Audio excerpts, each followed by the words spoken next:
With this video, we will be doing Katt Williams bring all the receipts from his interview part 2. And if you want to help the channel and the content that we're making, please help support our merchandise. The link is in the description. If you didn't hit the like button, make sure you hit the like button. Try and get the channel to grow. And the only way we're going to do this if you like, share, and comment on the content. So without further ado, let's get into the video. Let's go.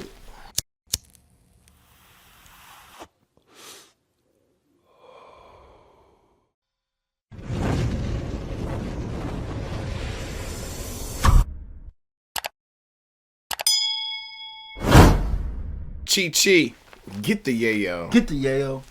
Right. You know what they're gonna do to you in jail? Why am I going to jail? Let me show you. That's what's gonna happen to you. That's how they start the video off.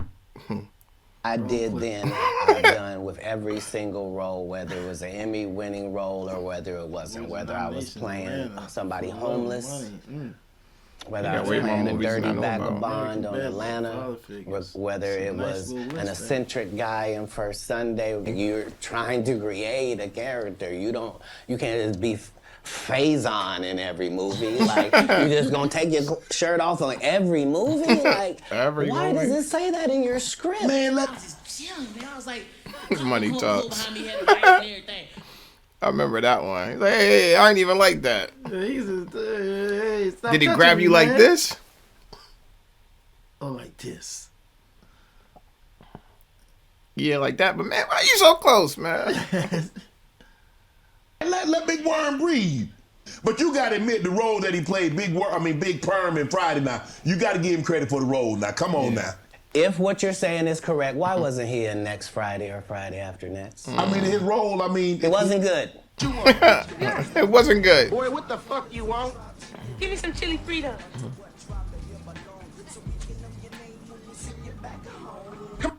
5 months prior to me getting this first audition for Friday After Next, I got this baby son. I'm holding him up above me. He grabs my little chain. He's playing with it, and he accidentally drops it. It breaks out my front 2 teeth. Damn, that's I'm a in a big chain. situation now where when I go to the dentist, they telling me this gonna cost thousands and thousands of dollars to fix this right. They not telling me what it's gonna look like. I go get an estimate with no money involved, find out what I need to do. They find out you got a tumor in your upper jaw, so we're gonna have to do a whole surgery for you. It's gonna be 100 bands. Dude said the entire time we're filming, I can't play this role. They got a bandana over my nose and my mouth. My family not even gonna know who this is. Eating a big ass sandwich and shit. Nigga, I'm Santa Claus. What the fuck the milk and cookies? Santa Claus. And he did now play a good you Santa know Claus, what though. nobody has ever said in the whole industry in 20 years about, you know, the whole Money Mike not getting raped in the bathroom. Right. What's cracking? This your homie Ice. Oh yeah, we've seen this. Just wanted to address a few things. You know, everybody been Cube, checking out the NWA. internet. Straight like that. My man Katt Williams. You know, first of all, I just want to Ice Cube, a legend. say, you know, we Straight shot up. that movie over 20 years ago, so you know, people have different perspectives, and it's been a long time. So in the movie, there's second thing I want to clear up. It was never, I would never shoot a rape scene in a movie, especially like Friday. Decisions. You know, look, I've had Cube, I've talked to Cube, and a lot of people say Cube doesn't pay. What's your relationship with Cube Cube, don't pay. and what did that opportunity mean for you? Well, the ungrateful bastards that would say anything about Cube's payment. Oh, I think Ice Cube kind of got a little mad at you because I guess you came out and A said Red Fox. that you only made $2,500 for doing Friday. No, he didn't get mad. That was the truth. I said that 2 years ago. They asked me to do the other one, and I was like, they gave me double. I think it was $5,000. I was like, out of here. It was just a small movie. We I got 5 bands for you. And I didn't get, you know, about $10,000 for it or whatever. I didn't care. I wanted the opportunity. And look, you know, a lot of people are talking about pay and how much they was paid on these movies that were extremely low budget. You know, most of these guys work a couple of days, you know. And when you're doing a movie, there's over 100 people working on the movie that need to get paid. Most of them got to get paid every day. Need my money on time. Pre-production and post-production, even after you finish with the actors, you gotta pay editors and sound people. And my movies are all about quality, so most of the money go up on the screen. Yeah. Well, I made enough to get them teeth fixed just like you did. Yeah. So, Just like you did. It was no... we miss John Witherspoon in a way that can't really be quantified, if I'm being honest with you. And the Chris Tucker that we got now is Epstein Island Chris Tucker, not Smokey. And I met him on that trip because it was his plane. I didn't know who plane we was getting on, but it was a whole bunch of dignitary people. We was with a delegation, and yeah, I met him, and you know, you don't know people, what they do in their private lives, so. You didn't never go to that island, did you? No. I don't know where that thing at. No. You believe him? Hey, we was going to Africa to save lives. Chris Tucker didn't want to be the poster child for smoking weed. He don't smoke weed like that. Right. He in the church. 6 or 97. He's Chris. We want to do another Fridays, man. And I was just like, nah, I don't want to do another Fridays. I want to do like Eddie Murphy and them did. I want to do Money Talks. I did Money Talks, and then eventually did Rush Hour. I said, I don't want to do another. And he said, what? You sure? I was like, nah, I don't want to do another. This is why I didn't do the second one, because of the weed. Because I said, man, that movie became a phenomenon. I don't want everybody smoking weed. And I never really told people this because I kind of forgot about it. But it was one of the reasons why I didn't do it, because I said, I don't want to represent, everybody smoking weed. I kind of made it more personal than a movie. He Michael Jackson's best friend. Christmas. Michael Jackson called him Christmas. You don't got a clip of You that. ever met a man that gave you a little nickname like that? No. Me neither. I ask you about this. You hang out with Michael Jackson. He called me sometimes to check up on me, see how I'm doing. He's like, how you doing, Chris? And when he really missed me, he called me Christmas. Hey, Christmas, how are you? He calls you Christmas? He called me Chris. It felt good. At first, I was like, why you call me? But then it started sounding good. I was like, say that again, Mike. Oh, man. Yeah, because they tell you that there's no gatekeepers, but we keep seeing the same people open the gate. Didn't Kevin open the gate and let Tiffany in? And he now opening it up for... Don't such and such open the gate? What do you mean ain't no gatekeepers? In the building, sir. Yeah. Tiffany Haddish and Kevin Hart. In the building. Hey, why you... this is our 7th movie together. 4 number 1s, 2 number 2s. Hopefully we're talking about one more number 1. Wow. And coming off of a number 1 success. She's like, yeah, we did that. It makes no sense to not He's not have capping. We did that. Tiffany Haddish be a part of my first movie. Hey. Especially understanding her story and where she's coming from. So we casted Tiffany in the movie. Because remember, Ricky Smiley sat right here and told you a story about how he performed with Mike Epps and Katt Williams when he did Comic View, and to let him tell it, he was funnier than both. Damn. Somebody stole your computer, I heard it. Stole my computer? Yeah. I remember that. When? I forgot all about her. Your laptop? Yeah. Oh. I don't want to be the bearer of bad news. Oh, it's gonna be on up in here if I don't have my computer when I come back. I don't play that. No, but I'm saying... Just like people that tell you the Egyptians, they not black. Egypt is in Africa, folks. As long as Egypt is in Africa, then Egyptians are African. And I gotta read this script from all these good white people. Yeah. Where this nigga want me to get in a dress with him. And I'm literally saying to everybody, why is he in a dress again? You already played the old lady as an FBI agent. We can play anything now. We can be playing a dog catcher this time. Why do we need to be in a dress? And I get so mad, I say, you don't want me. You want Brandon T. Jackson. It was Katt Williams was trying to always say, Brandon don't wear a dress. He called you, or is this? No, he was saying in the media, so I thought he was helping. Don't wear a dress. Don't do it. And like I said, with 12 comedy specials, why do I need to be in these conversations with these specialist people? Right. I done already told you I'm one of the richest people that ever lived. Yes. Only in the fact that when I wake up in the morning, no matter where I am, I don't need nothing. Whatever I need is right around me, and whatever I don't have, it's only just because I don't have it. It's not because I can't get it, because I know how blessed I am. If I look at it, I got it. That's how Diddy be feeling. I'm a savage! Oh! That's right, what I have to get! I can do anything. Let me ask you a question. When you go to these cities to tour, do you make it a habit of getting out?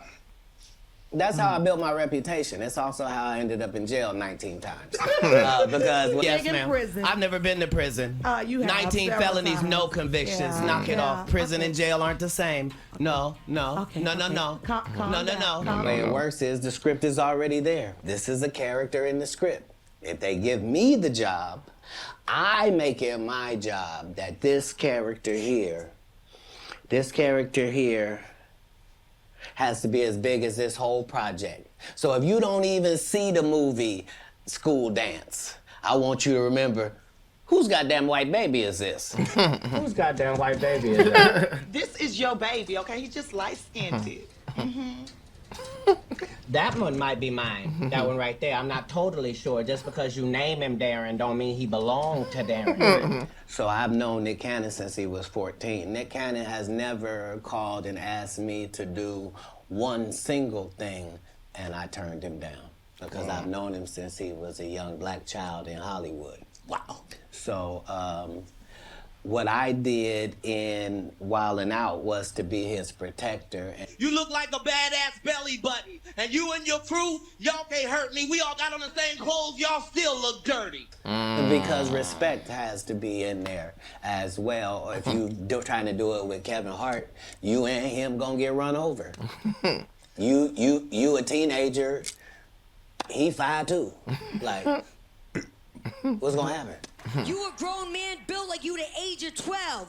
The only reason you here is because Nick couldn't get Dave Chappelle. See Jonathan Major, what he went through. Nick couldn't get Dave Chappelle. The conviction came out, and you were telling the Hey, you saw that black woman come get his charge cut in half?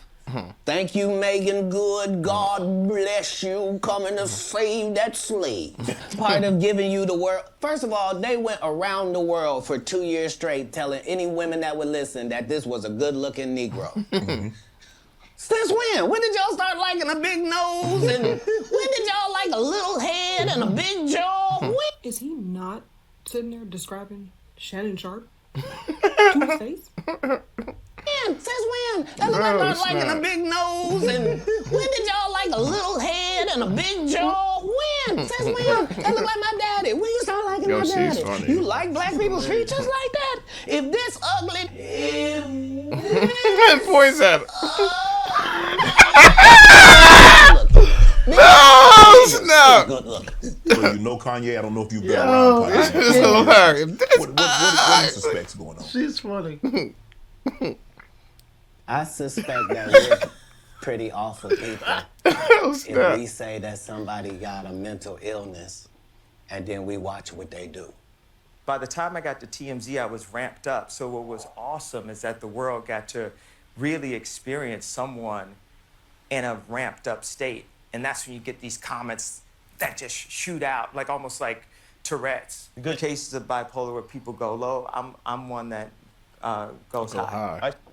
What are we reacting to? You're the one that put him in a position where he thought he was God. Everybody says, who does he think he is? I just told you who I thought I was. A God. And you're the one told a guy that writes musical lyrics that he was a genius. Right. Kanye the hard way. He's a genius. He's incredible, and I with him. This dude started a church and kept cussing. Nobody in black church said nothing. You would have thought all the pastors would have came. You can't be no gospel artist. You just said fuck that bitch. Nobody said nothing because TD Jakes over there with P Diddy. Like, come on, cat. Are you related to? He's firing off still. Yeah. No. So there was a crossroads where we were both invited to an Illuminati thing. One of us had to cut off all their hair and couldn't do the sideburn thing no more with the points I going sideburn. I need my get $200 sideburns. million because they were going to pay him $10 million a movie to do 20 movies. And that's how the conversation happened. One of those persons turned out to be Ludacris, and the other person turned out to be Katt Williams. We're making billions of fucking That's dollars why. every time, bro. And I'm saying that like I'm just giving you my heart. I'm not trying to brag or nothing. How much money they give? 200. Sir, Fast and Furious is on what number right 10. now? 200 million. I might need to get me one of them old women look the same. One of them women look the same. 200 million. And then he put it on. And what did he say after he wore it? I made my own decision. Duh. But you didn't make it before they brought it up, did you? I was actually one of those comedians that said, no, I wouldn't wear a dress. There's no way I would wear a dress. And then when proposed with the opportunity of what I felt was funny, I said, oh, that's funny, I'm going to do it. It's all about choice. You know, nobody makes you do anything. And on Saturday Night Live, you know, it was a choice that I made. Hey, dude, get up.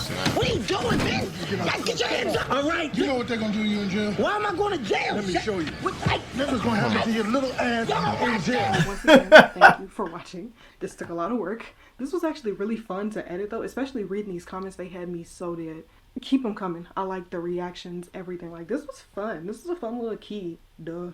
Also, check out my other channel. I'm gonna just plug that in there real quick. Catch you in the next one. I hope you subscribe and stick around for more Queen of Receipts because I'm always come with them. It's TRE-TV. Let's get it.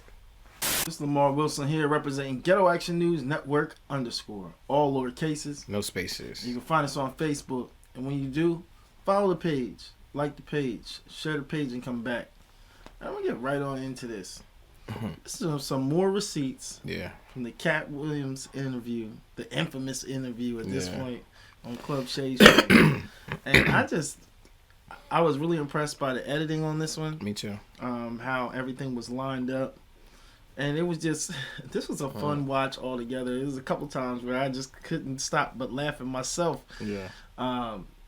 It's just cool how they lined everything up. I think this was well put together. What do you think? I think it was well put together. I think it was funny. It made the interview that much more better when you got the clips. Actually, what he was talking about, because a lot of what stuff he was talking about was over 20 years span of time. So a lot of stuff was forgotten, and some of the stuff I never seen. So when she put it with it, it's real funny. Like when he was saying like the guy kept taking his shirt off in every movie. I couldn't remember exactly what she was talking about until they showed us the Money Talk, which is a classic scene when he takes his shirt off. So I thought it was funny. I think she did a great job. I think she's hilarious too, especially with Shannon Sharp like this. Oh, you know what I'm saying? I thought that was funny. It was a great episode. Can't wait to do more stuff like this. But until then, it's your boy TRE-TV, and I'm out.